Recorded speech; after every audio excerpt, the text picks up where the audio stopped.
If at some point in your life, you have to work with people where you feel a bit insecure.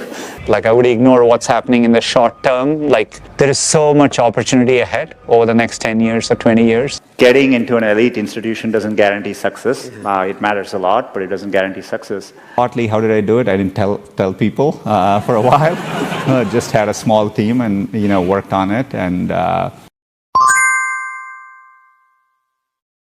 people working anywhere in the world, born anywhere in the world, can create a product and make it available to anyone in the world.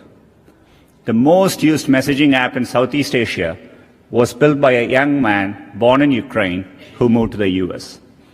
And the 3 most popular viral games in the US in recent years came from entrepreneurs in Finland, Ireland, and Vietnam. You're the ones building the next Google, the next Spotify, the next Tesla, the next, well, we don't even know, but what I know is it's the idea that matters. It didn't matter where you come from or what your background is. One revolutionary idea, one brilliant invention can unleash other entrepreneurs to revolutionize industries in ways you could never predict. My question is, how much power you have as a CEO of Google? Can you change the Google Doodle to IIT KGP building for a day?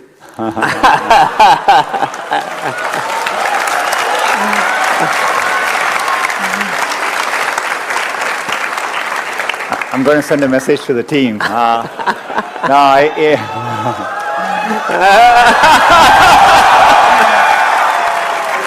Before you get too excited, the good news is Google is set up in a way, I think even if I send that email, they wouldn't do it, and here's the reason why. I think we have, we build an organization with strong ideals and values on when we show doodles, for what occasions.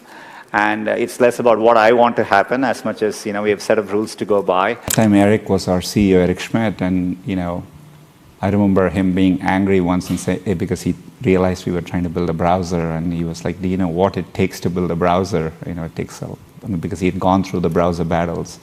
He definitely didn't, was hesitant for us to do it. Partly, how did I do it? I didn't tell people for a while.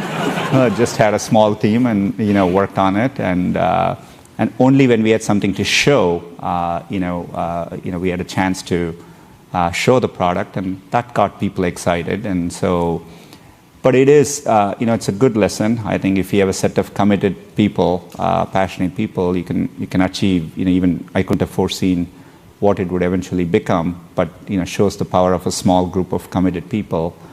You will have many opportunities to reinvent yourself, and so so I think it's worthwhile taking risks and trying to do something you're really excited by. And if the first attempt you don't do it, you can try again, and things tend to work out in the long run. You will make the world better in your own way, even if you don't know exactly how. The important thing is to be open-minded so that you can find what you love. For me, it was technology. The more access my family had to technology, the better our lives got. So when I graduated, I knew I wanted to do something to bring technology to as many others as possible. The only thing that got me from there to here, other than luck, was a deep passion for technology and an open mind. So take the time to find the thing that excites you more than anything else in the world. Not the thing your parents want you to do, or the thing that all your friends are doing, or that society expects of you. Look, it's remarkable to be at IIT. There are many great people who don't make it in, and you'll see this later in life. People do well from all walks of life. I think it's important to remember, getting into an elite institution doesn't guarantee success. It matters a lot, but it doesn't guarantee success. And I think it's important to keep that perspective in life. And life is a long road, and so you want to take it at the right pace and enjoy what you're doing. If at some point in your life, you have to work with people where you feel a bit insecure, right? That's essential, because that means you're working with people who are better than you and who are pushing you, right? And so I've always encourage, if you actually feel very secure in what you do, that means you're doing something comfortable and you're not pushing yourself. And so there are many times I've felt working with people in a group, am I doing enough? These people seem much better than me, and I think that's an inherent part of learning. I came from South, I came from Chennai. I had learned Hindi in school, but I never spoke it much. Just listening to how people were speaking, I just thought you address people this way. So one day there was someone in the mess, and I had to call him. I called him Abe Saleh.